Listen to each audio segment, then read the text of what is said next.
오늘 저희가 함께 나눌 주의 말씀은 하나님의 은혜를 헛되이 받지 마십시오. 이런 바울의 권고의 말씀을 함께 마음에 담겠습니다. 말씀을 증언합니다. 음악을 좋아하는 분들이 만나면은 이렇게 묻습니다. 요즘 무슨 음악을 들으십니까? 예전엔 바울을 듣고 있습니다. 저는 브람스를 듣고 있습니다. 여름에는 브르크너지요 하고 묻는 것입니다. 또 책을 좋아하는 분들은 만날 때 이렇게 묻습니다. 여러분 어떤 작가의 글과 책을 읽고 있습니까? 저는 알프레드 페니스의 글을 읽고 있습니다. 어떤 분은 카프카의 글을 보고 있습니다 하고 서로 대화를 할 거란 말이에요. 이런데 믿는 성도끼리 만나면 이렇게 묻습니다. 요즘 무슨 기도하고 계십니까? 요즘 어떤 기도를 당수 골방에서 채우고 있습니까? 이 질문은 모두에게 다 해당되는 원리라고 생각을 합니다. 중세 수도에 있었던 수도하들은 만약 물어볼 때에 요즘 어떤 기도하고 있습니까? 물어본다면 그들 기도가 한 말입니다. 중세 수행자들은 아침에 잠을 깨면 제일 첫 번째 목줄을 끌어안고 하는 기도가 바로 이겁니다. 하나님이여 내게 코르 젠틀레를 주옵소서. 라틴 말 코르 젠틀레란 말이 무슨 말입니까? 코르란 말 뜻은 심장이에요. 그리고 젠틀레는 이른바 젠틀, 부드러운 마음, 온유한 마음, 신사의 마음을 달라 이렇게 기도했다는 거죠. 왜 중세 수행자들이 기도할 때 코르 젠틀레를 왜 기도했을까? 이유가 있는 겁니다. 수도원 내에 있을 때는 다툴 일이 별로 없는 거예요. 문화가 같고 지향점이 같아요. 근데 밖을 나갈 때는 가치관이 달라요. 이러니까 충돌이 온단 말이에요. 상시야의 사람들이 무례하고 또 어떤 경우는 공격을 하고 말도 여러분들 어그레시브하게 나올 때에 마음에 상처를 받거든요. 그 우리의 본능은 여기에 맞닿아서 같은 분량으로 대응을 한단 말이에요. 이럴 타고 나면 마음속에 불편하거든요. 그래서 그리스도 밖에서 있는 많은 자가 내 마음의 공격과 즉 무례함을 가할 때 내 마음이 날카롭게 반응하지 않도록 이른바 코르젠틀레, 내 마음의 둥근 마음, 이런 부드러운 마음, 더 나가서 온유한 마음을 기도하는 것이 아니겠습니까? 이렇다면 축소해서 제가 저한테 묻습니다. 그대는 김 목사는 무엇을 기도하고 있습니까? 물어본다면 근래 제 기도는 두 가지로 압축이 됩니다. 그 첫째는 제가 사람을 대할 때 앞에 계신 분이 부자든 가난하든 배웠든 그러지 못했든 예쁘든 그러지 못했든 간에 동일한 마음으로 대하는 목자의 마음을 갖게 도와주옵소서. 우리 주께서 당시에 아마레츠 땅의 백성으로 평가받은 세리와 창거와 한 식탁에서 음식을 주셨거든요.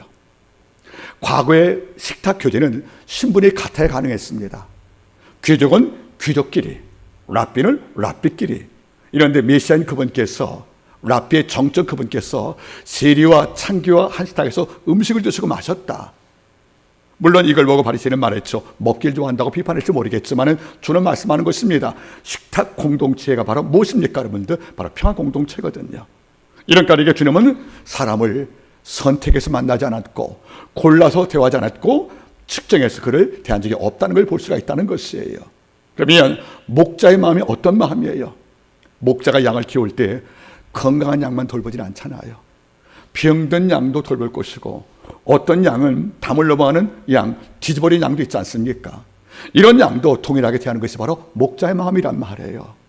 이런 까닭에 목자의 마음을 끌어안고 모든 사람을 대할 때 주님 공평하게 원합니다 말이 제 첫 번째 기도일 것이고 두 번째가 오늘 본문과 연관이 있습니다. 근래 제 기도가 바로 이겁니다. 따라하겠습니까? 하나님의 은혜로 받아들이게 하옵소서. 중요한 문제예요. 많은 사람들은 은혜를 받고도 은혜 받은 줄을 몰라요. 또 은혜 받고도 은혜에 대한 기쁨도 없단 말이에요. 바꿔 말하면 무엇이 은혜 받은 성도냐? 주가 공급한 은혜를 받고 이 은혜를 여기어서 이걸 소재에 간직하는 자가 바로 진정한 복된 자가 아니겠습니까? 사도행전 17장 11절 말씀 바라보시면 두 종류의 도시가 나오고 교회가 나옵니다. 바울이 선교할 때 평가한 거예요. 한 도시는 데살로니가입니다. 한 도시는 베레아인 것이에요. 이런데 성경은 이리 말해요. 베레아 사람들은 데살로니가 사람보다 더 신사적이었어. 간절한 마음으로 말씀을 받고 이 말씀이 그란가 돌아가요 말씀을 상고했다. 여러분 잘 보겠습니까? 두 도시 교회가 동시에 말씀을 받은 거예요. 이런데 차별점이 구축이 된 거죠. 베레아 성들은 말씀 받되 더 신사적이었다는 거예요. 헬라로 유대케시한 말이 무슨 말입니까 여러분들? 마음이 너그러웠다는 거예요. 어떤 말을 들으면 싸우려고 반박하는 것이 아니라 이 말씀이 그런가 하고 일단 영접을 하고 듣는 이런 큰 마음이 있었다는 것이에요. 그래서 말씀을 들은 이후에 돌아가서 말씀을 상고했고 말씀을 들을 때 간절히 사모했다. 이게 무슨 말인지 아십니까? 같은 교회지만 한 교회는 하나님의 말씀은 은혜로 들어가지 않고 베레아 성도는 이 말씀은 은혜로 여겨서 내가 이런 말씀을 들을 기회를 얻었구나, 이 말씀을 듣는 자리에 내가 초빙을 받았구나, 이런 은혜 때문에 이것이 귀해서 말씀을 받되 어떻게 받아요? 간절히 받았다는 겁니다. 여러분 예외가 없어요. 그때나 지금이나 한 성도의 경건을 평가하려면 말씀을 대하는 태도에서 볼 수 있다는 거예요. 하나님의 말씀을 어떻게 받아요? 간절히 갈망하고 열망을 하고 더 나가서 이 말씀이 나를 살리는 유일한 하나님의 힘을 공급해서 마음속에 말씀을 담되 단순히 듣지 않고 말씀을 씌워 삼키는 사람들, 이게 진정으로 복받은 자의 은혜 태도가 아니겠습니까? 오늘 바울은 우리에게 이리 권고합니다. 여러분들이요, 하나님의 은혜를 헛되이 봐서는 안 됩니다. 이 말을 우리에게 강력히 경고했다는 거죠. 헬라 어머니 보시면 강력한 명령형이라는 거예요. 우리말 의역할 때 이런 말 했죠.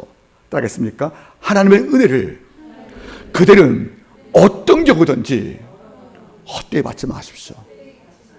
이 말은 강조가 포함된 아주 권고란 말이 아니겠습니까? 배경을 설명합니다. 고린도 교회는 항구 도시였어요. 지중해에 나오는 모든 무역항들이 머무는 에베소와 함께 그 당시에 손꼽히는 큰 항구였고 무역 거점이었다는 거지요. 이런 까닭에 많은 어상의 해보들이 고기를 잡아서 생선 잡아서 어판장을 나갈 경우에 제일 먼저 도착하는 것이 바로 고린도입니다. 여기는 큰 소금 창고가 있었고 갓 잡은 생선을 냉동을 해서 비싸게 판매해서 이른바 레반트 지역들, 예루살렘, 암몬 모압 땅에 생선을 팔았거든요. 이런데 그 당시는 모든 게 현금 결제예요. 엄과 수표가 없잖아요. 현금으로 결정하는 것이니까 배가 들어오는 고린도는 현금이 맞다는 거예요. 그런데 도덕성이 없는 어부가 손에 현금 잡을 때 제일 먼저 하는 것은 바로 어디입니까? 바로 집상토이란 말이에요. 그래서 고린도에는 약 270명의 일반 창구가 존재했습니다. 그들이 어부와 함께 물건거리에서 쾌락을 나누고 사는 이런 도시였었는데 이 교회 안에 교회가 세워진 거예요. 이런 따르게 고린도 교회가 세워졌지만 교회 밖의 모든 문화는 교회를 대처하는 이런 문화가 함께 팽배했고 조금만 삐끗하면 모든 성도가 이방 땅의 즐겨에 접촉되어서 삶이 부패할 수밖에 없는 이런 위험을 안고 있는 도시가 바로 고린도였단 말입니다. 하나님은 고린도가 안고 있는 그 무서운 우상 숭배, 성적 타락, 그리고 종교 도시로서의 어떤 그 지나침, 점성술, 흑마술들, 또 이방의 사상들, 이것이 한데 뭉친 도시였기 때문에 하나님은 이에 반대적으로 큰 능력을 부으신 거예요. 이 교회는 성령 은사가 충만했고 방언과 예언이 충만해서 이걸 주었던 이유는 교회 밖에 문화 싸우는 전투 힘으로 주었다는 거 아니겠습니까? 그런데 이 교회가 성령 은사를 받은 다음에 내부에 갈등이 왔어요. 어떤 은사가 더 크냐고. 누구는 예언이 제일 크대요. 그래서 방언 받은 자를 멸시하고, 어떤 분은 성기니까 너는 예언도 없고 방언도 없고 시도 없느냐고, 이런 말로 은사 등급제가 생겨서 교회 갈등이 왔단 말이에요. 결국 교회가 분열이 왔다는 겁니다. 이러니까 말씀을 듣고도 싸우는 거예요. 은사를 받고도 다투는 거예요. 그래서 1장 바라볼 때 뭐가 나와요? 바울파, 게바파, 아볼로파, 그리파로 분리되어서 교회가 이른바 위기 왔다는 거죠. 그러니까 바울은 그 답을 얻은 거죠. 너희가 말씀을 받든 성령을 받든 헛되이 받았구나. 너희가 하나님의 은혜를 헛되이 받았기 때문에 은혜가 은혜되지 못하고 은혜가 교회를 지배하지 못해서 이 교회가 갈등으로 뭉쳐진 교회로 됐기 때문에 바울은 마음이 아팠다는 겁니다. 그래서 바울은 권고합니다. 성령을 받든 헛되이 받지 마십시오. 말씀 받든 헛되이 받지 마십시오. 주께 치유의 은사를 받든 헛되이 받지 말라고 강력하게 오늘 말씀을 통하여 권고했다는 것이 아니겠습니까? 그런데 당시 언급된 바울의 권고가 지금 교회도 당연히 유효성이 있다는 것을 우리가 부정할 수 없다는 거예요.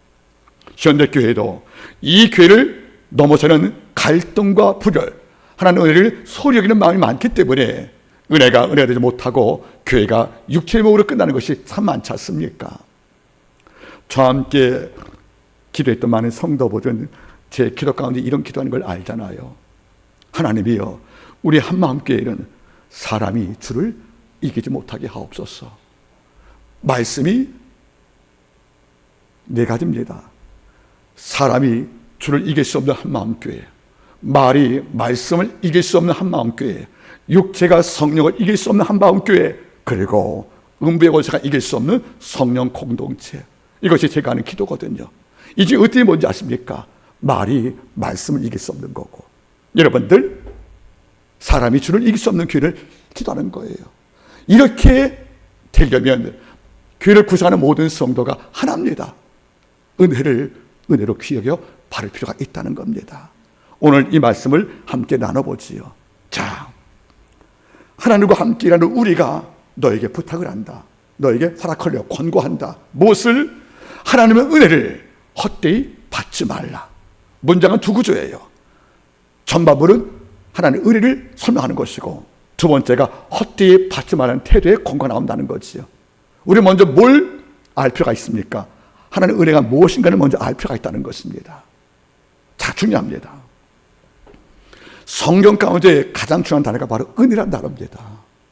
은혜 없이 살 수 없는 우리이기 때문에 은혜란 말이 올 때마다 마음이 설렐 때 이게 진정한 은혜가 아니겠어요, 여러분들? 신학자 아더 핑크는 말했습니다. 그리스도인은 심판을 기다리다가 뜻밖의 은혜를 만난 존재다. 허물과 죄로 이미 죽었어요. 이런 우리를 그리스도가 살리셨어요. 그리스도가 나를 살지 않았다면 우리는 무서운 심판의 대상으로 존재했을 것인데, 뜻밖의 은혜는 예수가 죽으시어 그의 피로 내 죄를 속죄했어요. 이른바 이중전가. 우리가 예수를 믿으면 우리의 죄는 예수께 전가되어서 그가 죽을 때 죄가 죽었고, 우리가 예수 믿으면 그분의 의가 내가 전가되어서 내가 의인되는 이런 이중전가를 통해서 우리가 구원받는 것이 아니겠습니까? 이걸 알기 때문에 아더 핑크는 말한 거예요. 우리는 심판을 기다리다가 뜻밖의 은혜를 만나서 생명을 얻는 존재라는 것이 아니겠습니까? 여기도 바로 은혜란 말이 등장한단 말이에요. 그러면 우리는 어떤 은혜를 받았습니까? 그리고 우리가 받은 이 은혜를 어떻게 하는 것이 헛되이 받는 것입니까? 라는 연결성이 있다는 거예요. 자, 우리가 어떤 은혜를 받았습니까? 제일 첫 번째는 에베소서 1장 4절 말씀이에요. 곧 창세전에 그리스도 안에서 너희를 택하사. 이 땅에서 제일 큰 은혜가 뭡니까? 하나님께 택함을 입은 구원이라는 것입니다. 여러분, 창조주 하나님께서 우리가 태어나기 전부터 나를 선택했다는 거예요. 이름의 고백처럼 복중에서 하나님이 날 저렇게 전부터 하나님께서 나를 이미 지명하여 택했다는 것이 아니겠습니까? 우리를 택한 자가 하나님이라는 거예요. 그래서 우리는 택함을 입었기 때문에 하나님의 구원의 계획 가운데 포함이 되어 있었고, 때 많은 시간에 주께 부르심받아 예수를 만나 우리가 영생을 얻은 것이 아니겠습니까? 이 땅에서 가장 위대하고 가장 근본적인 감사의 은혜가 뭔지 아십니까? 바로 택함을 입은 대상에 내가 포함되어 있다는 것이에요. 저는 가끔 느낍니다. 왜 우리는 저 사람보다 가난하지? 왜 나는 저보다 지혜가 없어서 늘 실수와 실패를 반복을 하지? 왜 나는 좋은 가문과 혈통 좋은 부모를 만나지 못해서 내 삶의 즐겁과 어둠이 많지? 하고 우리가 타인과 나를 비교할 때 상대적 박탈감을 느낄 때가 있겠지만은 이걸 넘어서 보게 하나가 있다는 거예요. 이와 비교 불가한 선택의 구원의 대상에 내가 명단에 포함되어 있다는 겁니다. 그리고 성경은 분명히 말합니다. 주께서 내가 이 땅에 올 때 그를 다시 살릴 것이라고. 다시 말하면 우리를 과처럼 버리지 아니하고 세상 끝나가도 함께 하시면서 선택받은 나를 지키시는 이 아버지의 약속을 받고 사는 백성이라면 이보다 큰 은혜가 없다는 것을 우리 인정할 수밖에 없다는 것입니다. 이것만이 아니에요. 두 번째, 어떤 은혜입니까? 두 번째는 예수를 믿게 하는 믿음의 은혜를 주었다는 겁니다. 데살로니가 후서 3장 2절 말씀 알아보시면 이런 말씀이 있어요. 따라하겠습니까? 믿음은 모든 자의 것이 아니다. 믿음은 모든 자의 것이 아니라는 거예요. 선택받은 자에게 주어진 아버지의 특별한 선물이라는 것이 아니겠습니까? 저는 이 부분에 놀랄 때가 있어요. 만약 박사학위를 지은 자에게 믿음을 줄 자격을 준다면 이 땅에 몇 사람이 있을 수 있겠습니까? 만약에 자기 몸을 잘 풀살 내어줄 만한 이런 헌시적인 대사한테만 믿음을 준다면 우리는 어쩔 수 없잖아요. 우리가 일론 머스크입니까, 여러분들? 우리는 그런 부가 없잖아요. 부를 얻은 자에게만 아버지가 믿음을 갖게 할 자격을 줬다면 우리는 절망할 수밖에 없다는 거예요. 이런데 성경을 말씀하는 거예요. 선택받은 자, 그리고 마음이 가라앉은 자에게 아버지가 믿음을 주었다는 겁니다. 이런데 이 모든 믿음이 내가 필요할 때마다 받는 것이 아니라 아버지의 특별한 선물로서 하나님이 주었다는 걸 알 때 우리는 은혜 받은 것을 인정할 수밖에 없지 않습니까? 저는 고민이거든요.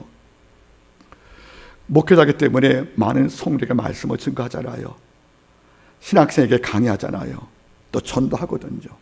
이런데 동일한 말씀을 듣고도 어떤 분들은 반응이 참 뜨거워요. 그 짧은 시간 마치 사마리아 여인, 수가성 여인이 예수와 단 5마디 하고 물동이 버리고 내가 메시아 만났어 하고 외쳤던 이런 감격을 누리는 자가 있는가 하면 어떤 종은 10년 교제도 예수가 안 들어가요. 이건 지식의 문제가 아니에요. 이건 독식의 문제가 아니란 말이에요. 이것은 여러분들 구원의 문제입니다. 왜 어떤 분은 말씀 한마디에 심장이 떨리고 보지 않은 천국도 본도 믿고 안 가본 지옥도 있는데 영접하는 이런 마음이 있는데 어떤 적은 천국을 100명 설명해도 믿지 않거든요. 여러분, 이 난제가 어디 있다는 거예요? 믿음이 모든 자의 것이 아니라는 겁니다. 하나님이 택정한 자, 바울의 고백처럼 하나님이 미리 아신 바 된 자에게 아버지가 주시는 선물이기 때문에 그런 걸 다시 바라본다면 우리는 이미 그 자리에 와 있잖아요. 다시 한번 여쭤보겠습니다. 주께서 십자가에 달리신 거 직접 봤습니까? 우리 그 현장이 없었잖아요. 근데 어떻게 믿어요? 2000년 전과 현재 2000년에 이 갭이 있고 간극이 있는데 우리 믿거든요. 왜 그래요, 여러분들? 우리가 바보라서요? 아니죠. 믿게 해주셨다는 겁니다. 믿게 해주는 은혜가 내 속에 작동했고 내가 반응할 때 그 믿음은 현실로서 내게 영접된 것이 아니겠습니까? 이보다 큰 감사가 어디 있겠냐는 것이에요, 여러분. 사도 베드로가 말했습니다. 옳다, 너희가 예수를 보지 않고도 믿는구나. 이게 은혜란 말이에요. 여기서 끝날까? 세 번째는 하나님께서 믿는 성도에게, 택한 성도에게 성령을 주셨다는 겁니다. 이른바 요한복음 14장 말씀이지요. 성령 보혜사를 우리에게 주신 거예요. 근데 요한복음 14장에서 이리 말씀하세요. 내가 떠나면 하나님께서 또 다른 보혜사를 보내실 것인데 이것은 세상은 받지 못한다고요. 성령의 역동성이 존재하지만 이 땅 안의 백성은 그리스도 없는 자에게는 성령이 임할 수가 없다는 거예요.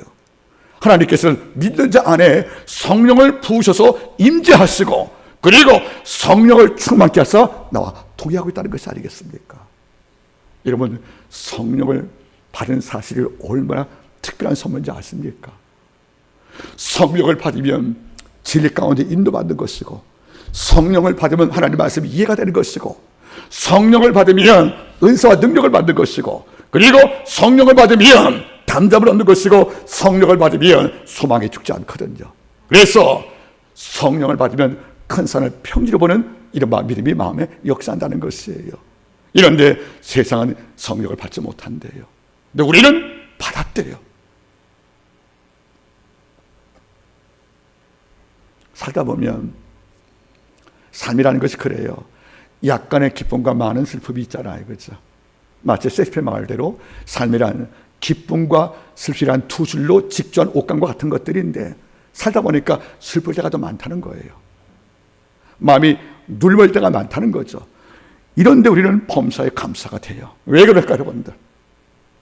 성령께서 우리 마음을 소생시키시거든요. 절망했던 마음에 기독해 만드는 것이고 그 낙심하여 주저앉은 마음속에 걷게 만드시는 이 아버지의 역동성을 간직한 이런 성령이 내 삶을 통제할 때, 내 삶을 끌어갈 때 우리는 성령 충만 이를 말씀하는 것인데, 이것 때문에 우리가 슬픔과 절망 가운데 찬송과 기도했던 바울과 실라기를 따라갈 수 있는 것이 아니겠습니까? 성도만 마음이 슬픈 게 아니에요. 말씀을 증거하는 저도 마음이 슬플 때가 참 많이 있습니다. 이름에도 우리가 이기는 것은 단 하나예요, 여러분들.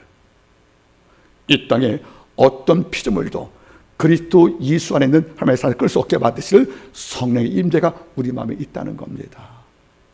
이것만 또 의뢰일까? 아니에요. 그 다음에 또 의뢰가 있습니다. 하나님은 말씀을 통하여 우리 삶을 변화시키고 있다는 겁니다. 우리가 도덕교육을 받고 철학을 배운들 삶의 내면이 바뀌지는 않아요. 이런데 하나님의 말씀이 나를 관통하면 내 자아가 무너지거든요. 하나님의 말씀이 나를 무조건 집어삼키면 내 자아가 붕괴되거든요. 하나님의 말씀과 충돌되지 않으면 우리는 바뀔 수가 없는데, 지금도 주의 말씀 끊임없이 밀물처럼 나에게 밀려와서 내 속에 있었던 육체의 모든 찌꺼기를 다 도말시키는 역사를 하고 있다는 것이 아니겠습니까? 예수를 주셨던 많은 군중들이 사도들의 설교를 들었어요. 이 말씀을 다 들을 때 어찌 반응했습니까? 저희가 마음에 찔려 말하되 형제여 우리가 어찌할 거라고 참여하잖아요. 예수님을 죽인 자가 지금 고백하는 거예요. 내가 어떻게 하면 살겠느냐고. 이걸 가능한 것이 뭐죠? 저희가 말씀을 듣고 마음에 찔려라고 나오잖아요, 여러분들. 하나님의 말씀은 살았고 운동력이 있어 좌우의 날선 어떤 검보다도 예리하여 혼과 영감 및 관계 것을 쪼개기도 하고 감찰하신다. 하나님 말씀은 검이래요. 내 영에 붙었던 모든 오물과 이런 부여물들을 다 잘라버리는 엄청나게 날카로운 톱이라는 것이 아니겠습니까? 여러분 돌아보세요. 우리는 선택받은 은혜가 있어요. 우리는 믿음을 선물로 받은 은혜가 있어요. 우리는 성령을 선물로 받았어요. 우리는 아버지의 보호의 말씀을 선물로 받았습니다. 이런 은혜에 우리가 속해 있고 은혜 백성으로 남았다는 거예요. 그런데 하나가 더 있습니다. 그 결과 우리는 신분과 지위의 변화가 왔다는 거예요. 베드로전서 2장 7절 이하 말씀, 너희는 택하신 족속이요 왕같은 세상이요 거룩한 나라요 그의 소유된 백성이라는 거예요. 약속밖에 외인 되어서 원수였고 죄인 되어서 죽을 수밖에 없는 아버지 앞에 악인이었지만 이런 나에게 어떤 신분, 택하신 족속이래요. 그리고 왕같은 세상이래. 원문은 왕 곁에 있는 세상이라는 뜻이고요. 그 다음 말이 뭡니까? 거룩한 나라래요. 그리고 그의 소유된 백성, 원문을 쓰고 나니까 그의 소유된 보석이라는 거 아니겠습니까? 에베소 2장 10절 말씀, 우리 아버지가 지으신 명작이래요, 여러분들. 그래서 우리는 위치가 바뀌었어요. 지옥에서 천국으로, 심판대에서 상급으로. 이렇게 엄청난 은혜가 지금 우리 안에서 작동되고 있다는 겁니다. 이것만 갖고도 춤출 수 있잖아요. 그런데 이런 은혜를 헛되이 받지 말라는 거예요. 헛되이 여기지 말라는 거예요. 저는 늘 마음속에 이런 마음이 있어요. 내 곁에 계신 분들이 제 말씀이든 제 기도든 제 강의든 제 글이든 이런 것들이 아버지가 은혜를 담아서 보내는 통로 제가 쓰임받았으면, 그래서 여러분들 시인 릴케 말대로 그대 있음에 그대 있는 곳이 아름다워지더라는 것을 이루고 싶은 것이 제 마음이란 말이에요. 이거는 저만의 꿈이 아닐 것이에요. 여러분들이 바로 있는 곳에서 내가 받은 은혜가 함께 흘러넘쳐서 모든 자가 내가 받은 은혜를 함께 공유하는 이런 개체 우리가 부르심 받았기 때문에 참으로 감사한 것이 아니겠습니까? 따라하세요. 이러니 원망하거나 불평하거나 짜증내지 맙시다. 우리는 충분한 은혜를 받고 산다는 겁니다. 우리는 실패한 인생이 아니에요, 여러분들. 우리는 결코 망가진 인생이 아니란 말이에요, 여러분들. 아무리 이마누엘 칸트가 인간은 삐뚤어진 목재로 태어나 입에 도끼를 물고 산다고 아무리 외쳐도 우리 인정하지 않는 거예요. 우리는 출생과 신분과 내 지혜가 어떠하든 간에 우리는 분명히 어떤 자입니까? 우리는 택하신 족속이에요. 우리는 왕같은 영적인 세상 권세가 있는 거예요. 우리는 거룩한 나라에 속한 시민이에요. 우리는 뭡니까, 여러분들? 그게 소유된 보석이란 말입니다. 여기서 끝났으면 참 좋겠어요. 그런데 이런 은혜를 헛되이 받는 거예요. 그리고 헛되이 여긴단 말이에요, 여러분들. 자, 두 번째입니다. 그러면 이런 은혜를 헛되이 받지 말란 말이 나오는데, 그러면 이런 은혜를 헛되이 받는 것이 무엇을 말씀하는 거예요? 먼저 헛되다는 말을 설명할 필요가 있겠어요, 여러분들. 헬라어로 에이스케논이라고 그래요. 에이스케논. 아무런 열망이 없이 빈 마음으로 받지 말라는 거예요. 은혜 받기 위해서 필요한 것이 뭐죠, 여러분들? 열정과 소망과 감격이지 않습니까? 이거 없이 은혜를 받는 것이 바로 이른바 헬라어로 에이스케논, 헛되이란 말이고, 영어 번역은 더 멋있어요, 여러분들. 영어는 헛되이란 말이 이렇게 번역했습니다. in vain, I-N, V-A-I-N. vain이란 말이 형용사의 의미가 두 가지가 있어요. 하나는 뭐죠, 여러분들? 교만한 마음으로, 허영심 마음으로, 이런 말이 있거든요. 이러니까 아버지의 은혜를 받는 것은 어떤 마음으로? 허영심을 받는 거예요. 내가 신혼사가 있으면 난 병 고칠겠네. 모두가 나를 추하겠지. 내가 예언의 은사가 있으면 모든 사람이 내 말에 복종할 것이고 내가 높아지겠는데, 이것이 바로 인베인, 허영된 마음이거든요. 이런 마음으로 받지 말라는 것이 아니겠습니까? 자, 그런데 구출해 보시면 세 가지가 포함되어 있습니다. 자, 첫 번째 뭐죠? 아버지의 은혜를 헛되이 받는 것이 제일 첫 번째가 뭔지 아십니까, 여러분들? 바로 첫 번째는 하나님의 은혜를 받는 것을 당연히 여기는 마음이 바로 헛되이 받는 거예요. 내가 실력이 있으니까 받는 거지. 내가 하나님께 충분히 봉사했으니까 당연히 반대급부로 은혜 받는 거지. 즉, 내가 실력이 있어서 내가 은혜 받는 자격을 가졌기 때문에 내가 은혜 받고 있다고 받으면 이것이 바로 헛되이 받는 것이 아니겠습니까? 여러분 잘 보십시오. 그리스도의 은혜가 없으면 아버지 은혜를 받을 자는 이 땅에 한 명도 없습니다. 근데 누구는 말하는 거예요. 나 정도가 되니까 이런 성령 충만 받은 거지. 내가 아니면 누가 은혜를 받아? 나 같은 실력 있는 자니까 이런 은혜를 받는 거라고, 마치 내 실력과 능력 때문에 내가 은혜를 받은 걸로 착각을 하면 이것이 바로 헛되이 받은 것 같다는 거 아니겠습니까? 사울과 다윗을 비교해 보세요. 사울 왕도 12지파의 끝이었던 베냐민 지파의 사람이었어요. 베냐민 지파는 이른바 이스라엘 지파에서 가장 말썽꾸러기인 동시에 모든 지파가 멀리했던, 경원했던 아주 적은 바 지파였거든요. 가장 사고를 많이 쳤으니까. 왕 될 수 있는 자격이 없는 거예요. 앞에 이러한 지파가 있는데요. 다윗도 이세 아들 가운데 8번째 막내 아들이었어요. 그 사울 왕도 막내 지파, 다윗도 막내 아들이면 왕 될 자격이 거의 없다는 거예요. 이런데 둘 다 왕이 됐어요. 이런데 사울 왕은 그렇게 왕이 되고도 하나님께 감사한 노래 한 편도 없잖아요. 왜 그럴까요? 마음속에 왕 세운 아버지 은혜를 은혜 여기지 않았다는 겁니다. 이것은 내가 키도 크고 전투에 나가는 것이니까 내가 왕 된 거잖아요. 이런 마음이 있다고 치면 그런 은혜를 헛되이 받은 것이 아니겠습니까? 이런데 다윗은요, 사무엘하 6장 8절 말씀 바라보세요. 다윗이 어디에 가든지 여호와께서 이기게 하였더라. 이걸 경험을 한 거예요. 전쟁 모든 승리가 아버지의 이김에 도움이셨구나. 이러니까 모든 승리 이외에도 그런 교만치 않고 오히려 감사한 것이 아니겠어요. 이러니까 이 다윗은 막내였던 내가 왕이 되었어. 모든 전쟁에서 이김을 경하여 한 번도 패배한 적이 없어.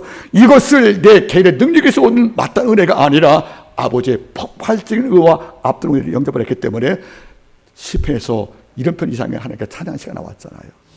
여러분들 제가 늘 말씀을 드리죠. 시편이 모두 150편이잖아요. 다윗의 시편이 73개가 있어요. 감사 그리 많이 있다는 거예요. 은혜를 여겼으니까. 그런데 사울의 시편이 있어요? 한 편도 없잖아요. 왕 될 수 없는 두 인물이 동시에 왕이 됐는데, 같은 시간 왔는데, 한 사람은 시편 반의 노래를 감사로 채웠어요. 한 분은 단 한 편도 없어요.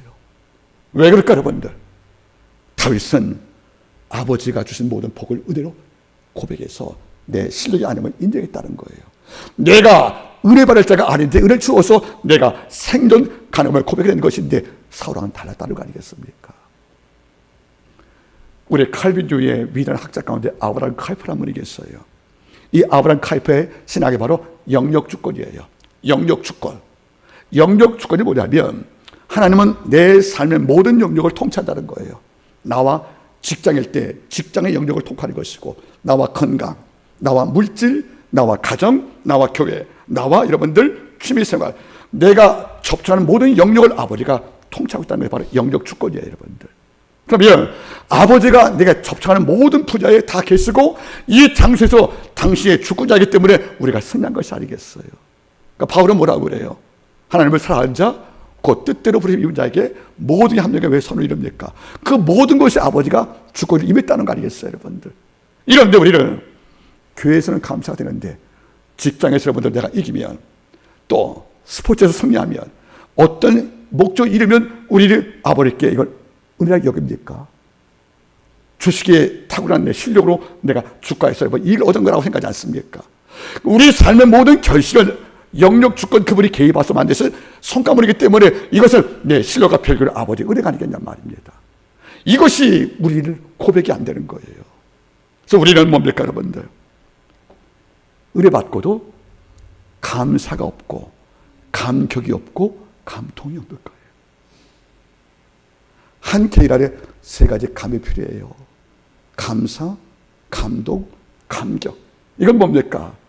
은혜 아니면 살아갈 수 없다는 이런 마음으로 내가 받은 은혜를 내 실력의 결과물로 인정하지 않는, 그래서 은혜를 여기는 이런 마음이 가능할 때 이것이 나오는 것이 아니겠습니까? 어떤 모습이 제일 예쁜지 아십니까? 은혜 받고 감동 켜여서 미소 진 사람이 있어요. 이게 너무도 좋은 거예요. 자, 두 번째, 하나님 은혜를 헛되이 받는 것이 뭐라고요, 여러분들? 당연한 듯 여기는 삶이 바로 헛되이 받는 것이고요. 두 번째 뭔지 아십니까? 따라하세요. 하나님의 은혜를 헛되이 받는 것이 두 번째는 은혜를 받고 망각하는 것이다. 아버지 은혜가 내게 당도할 때까지 하나님은 전부를 주신 거예요. 내가 받는 은혜가 내가 볼 때는 작아 보일지 모르고 남과 비교할 때 초라할 줄 몰라도 이게 아버지의 최선이었거든요. 그런데 뭐라 그래요? 받고 바로 망각하는 거예요. 이른바 안 받은 듯. 우리는 누가복음 17장에서 10명 나은 자 사건을 알잖아요. 여러분, 나은 자가 누구죠? 문둥병자예요, 여러분들.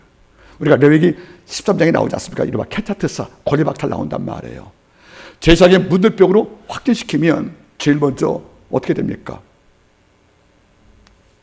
옷을 찢어야 돼요.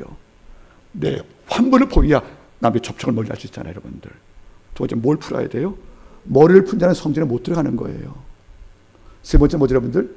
윗입술 가리우고 누가 올 때 부정하다 외쳐서 접촉을 미리 타도시키는 겁니다. 그럼 마지막은 뭐죠? 마을 밖에 동굴에서 생활하는 거예요. 마을에 둘 수 없다는 거예요. 그러면 어떻게 음식을 먹을 수 있어요? 그의 가족들이 그 동굴에 음식을 던지는 거예요. 이걸 먹는 건데 겨울은요, 음식이 거의 없잖아요, 여러분들.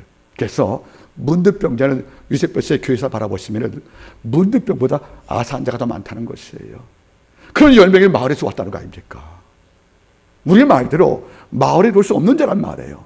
들어와서 하는 말이 뭐죠? 나의 자손이 나를 불쌍히 달라고. 그건 주를 바라보신 거예요. 동굴에 구할 자가, 삶의 접촉 때문에 말이야 마을 들어올 때 투석으로 죽음을 당할 자가 이걸 무릅쓰고 마을에 들어왔다. 그러니까 목숨을 건 강구니까 주님은 이게 기티겠다는 거예요. 그래서 하는 말이 뭐죠? 안지도 않고 그저 가서 말이죠. 네 몸을 들어가서 누구한테 보이라고요? 너에게 문둥병 확진시켰던 쟤한테 보여서 나은 걸 확진을 받아 보는 거예요, 여러분들. 주님은 안수도 안 했거든요. 그냥 보낸 거예요. 근데 누가는 뭐라고 그래요? 저희가 가다가 병이 나왔대요. 믿음의 결과물이었죠, 여러분들. 이런데 그 다음 사건이 뭐예요? 한 명은 돌아왔대요. 예수의 바로 옆에 엎드려 살해, 즉 유칼리스트 감사했다는 거죠. 나머지 9은 그냥 갔대요. 주가 뭐라고 그래요? 9은 어디 있느냐고. 10명의 통시를 받았거든요. 10명 동시에 여러분들 불치병에서 은혜를 입은 거예요. 이런데 감사로 돌아와서 주께 엎드려 노래한 자가 한 명이었다. 수적으로 9대1 말하는 것이 아니에요. 여러분들, 모든 다수가 은혜 쉽게 망각한다는 겁니다. C.S. 루이스 글 가운데 이런 말이 있어요. 악한 마귀는 성령 부으시는 성도라는 은혜를 막을 수는 없다. 그러나 막을 수 없기 때문에 잊게 만든다.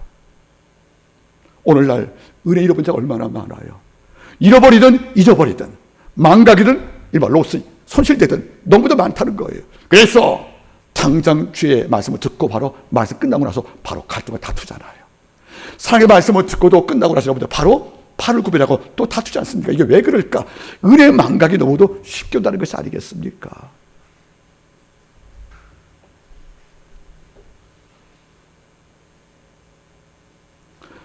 옛말에 어떤 말이죠? 각골 난망. 이런 각골은 뭐예요? 각골은 각은 조각, 뭘 생긴단 말이잖아요. 골은 뭐죠? 뼈의 색에서 난망, 잊지 않겠다는 거죠. 그게 우리말 같지만 이게 놀란 말 아니겠습니까? 우리가 남을 도운 것을 잊어버려야 돼요. 도움 받은 것은 뼈를 기억하단 말이에요. 그래서 도움 받은 자에게 내가 어느 순간 보답하시는 마음의 준비가 필요한 것이 아니겠습니까? 이 땅에 많은 성도의 약점이 뭔지 아십니까? 그렇게 권고할 때 아버지가 성령을 주시고 능력을 베풀어서 은혜 주었는데 이 은혜 유효 기간이 오래 갈 수가 없다는 거예요. 그래서 짧은 순간에 다시 원망을 하고, 여러분 욥이 왜 아름다운지 아십니까? 늘 제가 반복하지만 욥이란 분은 우리가 인생에 한 번 겪어도 재기 못할 일을 4번 겪은 거예요. 10자식의 죽음, 모든 재물의 토산, 아내 떠남, 육체 질병들이요. 우리가 일생의 이 가운데 하나만 경험해도 우리가 재기 불가인데 이걸 동시에 4개 경험한 거예요. 친구 넷이 와서 욥에게 회개를 촉구했을 때까지 끝까지 욥은 하나님 원망하지 않아요. 왜 그래요, 여러분들? 10명 자식도 주가 주신 은혜고, 재물도 주의 은혜고, 아내도 은혜고, 건강도 은혜였는데 주가 있던 거 내가 주었다가 당신 거 다시 가져갔는데 이게 왜 억울하는 거 아니겠습니까? 이게 놀라운 말인 거예요, 여러분들. 욥은 자식이 죽었을 경우에 자식을 뺏겠다 생각하지 않았어. 뺏겠다는 것이 아니죠. 자식을 돌려주었다 생각한 거예요, 하나님께. 그분이 주셨기 때문에. 그러니까 그 입에서 뭐죠, 여러분들? 은혜 망각이 없다는 것이 아니겠습니까? 여러분 대화할 때 그랬어요. 고마움을 너무 쉽게 잊으면 다음에 도울 마음이 안 생긴다, 여러분들. 어려운 가운데 성경 주었는데 이걸 잊어버리고 약간 서운할 때 고개를 돌리고 날 냉대한다. 어떤 마음인지 아십니까? 죽어 뺨 맞은 거잖아요. 마음에 상처가 있거든요, 여러분들. 자, 따라하겠습니까? 받는 것도 잘 받아야 된다. 여러분, 제가 이런 열외 이야기만 꼭 부탁드리겠습니다. 누군가도 도움을 주면 감사하세요. 잘 받아야 돼요. 왜 받으면서 불평을 하고, 받으면서 여러분들 자꾸 짜증을 내고. 잘 받는 것도 은혜라는 것은 맞는 말이에요. 만약 제가 아이를 키웠어요. 예쁜 초콜릿을 준비했어요. 이걸 줬더니 딱 바라보더니 할아버지 이게 얼마짜리야? 그러면 다음에 줄만 없다, 여러분들. 그런데 여러분들 싼 초콜릿을 주어도 이걸 받고 애가 펄펄 뛰면 다음에 또 사오거든요. 그러니까 잘 받는 것도 은혜 아니겠다는 거예요. 이런데 이렇게 받고도 이걸 잊어버린다. 그래서 주 입에서 아비 어딘 자의 그 대상에 내가 포함된다면 이보다 슬픈 후회가 어디 있겠습니까, 여러분들? 한 성도에게 제가 이런 말을 했어요. 목사님 많이 어렵네요. 너무 힘드네요. 제가 주님을 위해서 저렇게 기도하고 말씀 끄어안고 내 믿음이 추하지 않도록 뜨겁게 역사하는데 왜 이렇게 내가 영이 아프고 힘들어 부러울 때 제가 뭐라 했습니까? 따라하세요, 여러분들. 성장판이 열리면 반드시 성장통이 온다. 성장은 내가 크는 거잖아요. 믿음이 성장을 하면 성장통이 오는 거예요. 하나님께 오든 악한 마귀 유혹이 오든 간에. 그러니까 이미 내가 죽었으면 유혹도 시험도 없는 거죠. 내가 살기 때문에. 한번 여쭤볼게요, 여러분들. 사냥꾼이 사냥을 할 때 영국 귀족들은 매일 월요일마다 사냥하거든요. 사냥터가 있으니까. 사냥할 때 여러분들 총 2발 탄산총으로 새 2마리를 쏴서 잡았어요. 한 마리는 죽어서 떨어졌습니다. 한 마리가 날개 맞았어요. 그래서 퍼덕거립니다. 그러면 사냥한 사냥꾼이 죽은 새 잡으러 갑니까? 도망친 새를 잡으러 갑니까? 살려고 바로치는 새를 잡아야 한단 말이에요. 우리가 이미 죽었으면 악한 마귀도 나한테 관심 없는 거예요. 예배가 죽었고 기도가 죽었는데 그가 악한 나라의 마귀와 무슨 적이 되겠습니까? 위협 대상이 아니란 말이에요. 이런데 총을 맞고도 막 퍼덕거리고 살려고, 연단 맞고도 걔를 이기려고 한단 말이에요. 이런 쪽을 찾아간단 말이에요. 잡으려고. 우리가 영으로 성장할 때 그때 아브라함처럼 독자를 바치는 이삭의 연단이 오는 것이지. 다시 말할게요, 여러분들. 하나님이 아브라함한테 독자 이삭을 이용하는 것이 너무나 가혹하죠. 그래. 근데 걱정하지 마세요. 아브라함이니까 요구한 거지 우리한테 요구하지 않아요. 절대 걱정하지 말아요. 알겠습니까? 우리가 살려고 성장을 꿈꾸고 믿음의 장수 꿈꿀 때 뭐가 와요? 성장통이 오는 거예요, 여러분들. 그런데 여러분들, 우리는 은혜를 쉽게 망각을 하는 거예요. 지난주에 한 주간 동안 받은 은혜가 어떤 것인지 한번 돌아보실래요? 한번 세어보실래요, 여러분들? 은혜가 없었다고 여러분들? 아닐 거예요. 분명히 있었습니다. 이 은혜 지금도 무사합니까? 이 은혜가 악한 자의 말에 사살되어서 은혜가 죽었습니까? 이거 안 되거든요, 여러분들. 은혜 망각보다 슬픈 게 없다는 것을 잊지 말기를 바랍니다. 세 번째 마지막으로, 어떤 것이 하나님의 은혜를 헛되이 받는 것입니까? 은혜를 체험하고도 은혜 받고도 은혜롭게 못 사는 것이 바로, 변화가 없는 것이 바로 헛되이 은혜 받은 거예요. 은혜 받는 궁극적인 목적이 뭐예요? 받은 은혜로 하나님께 영광 돌리는 거예요. 그리고 내 삶이 거룩해지는 거예요. 남에게 덕이 되는 거예요. 그리고 삶의 동네같이 빛나는 거예요. 이런데 은혜 입었다는 성도가 삶에 덕이 없어요. 말이 날카롭고 표정이 잔인하고 감정이 너무 무섭고 모든 앞에서 차별하고 우월감 있고 이러면 은혜를 받은 게 아니라는 겁니다. 아버지가 은혜 임하면 내 내면이 진동이 오거든요. 내 내면이 바뀔 수밖에 없다는 거예요. 말씀의 요구사항들, 성령 음성이 들리기 때문에 내가 전같이 살 수 없단 말이에요. 여쭤볼게요. 참으린 자 3번 손바닥에 쓰면 모르면 알 수 있어요. 참으린 자 10번 쓰면 어떻게 해요? 예, 미칩니다. 힘들어서. 우리는 참으린 자 10번 못하거든요, 여러분들. 근데 놀라운 비밀이 뭔지 아십니까? 성령은 가능하게 하시더라고요. 못 참았던 것이 참아지는 거예요. 그리고 타인의 말 끊고 간섭과 가르쳤던 내 어느 습관도 다듬어지는 거죠. 왜? 성령님께서 우리를 억제시키니까. 그래서 어느 순간 뭐죠, 여러분들? 헬런 켈리 여사 말대로 따랐습니까? 그대가 무엇인가를 끊임없이 갈망하면 어느 순간 그것이 내 삶의 일부가 되어 있다. 성령 음성으로 나를 바꾼단 말이에요. 이런데 은혜 받고 내가 바뀌지 않았다. 내 삶의 레벨에 변화가 없다. 그러면 은혜 헛되이 받은 겁니다.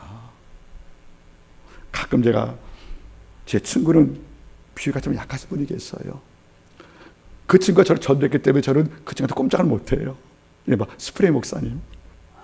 근데 이분께서는 워낙 음식을 좋아하세요. 과식을 하세요.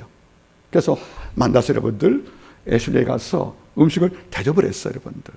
근데 먹는 속도가 너무 빠른 거예요. 그래서 제가 말했어요. 여기 식당 비싸. 좀 천천히 좀 먹어. 자기는 위대하대. 그렇게 딱 먹는데 결국 먹을 마지막에 취해서 다 토하고 왔다니까. 이게 헛되이 먹은 거잖아요. 음식을 비싸게 먹고 토하면 이보다 황당한 게 어디 있겠어요, 여러분들. 근데 은혜도 다를 수가 없다는 거예요. 우리가 안 바뀌면, 우리 내면에 변화가 없으면. 그래서 사도 베드로가 궁금했지 않습니까? 우리가 신의 성품에 참여하라고. 단계가 뭐죠? 믿음의 덕의 지식을, 지식의 절제를, 절제 인내를, 인내 경건을, 인내 경건을 형제로 공급하는 이런 단계가 있단 말이에요, 여러분들. 이것이 내 속에 없다면 하나님 말씀 말하는 거죠. 너는 헛되이 은혜 받은 것이라고. 말씀을 맺겠습니다. 은혜를 받는 것은 굉장한 특권입니다. 그런데 은혜를 헛되이 받는 것보다 아버지 앞에 슬픔이 없다는 겁니다. 여러분, 우리 은혜를 당연하게 받고 있습니까? 내가 실력과 능력이 많기 때문에 나는 은혜 받을 자격이 있어, 이런 말로 주께 나왔다면 우리의 마음을 바꿀 필요가 있다는 겁니다. 여러분들, 우리가 은혜 받을 경우에 받고도 은혜를 쉽게 망각을 해서 하나님이 마치 아무것도 안 줬도 살한다면 이보다 슬픈 사건이 어디 있겠습니까?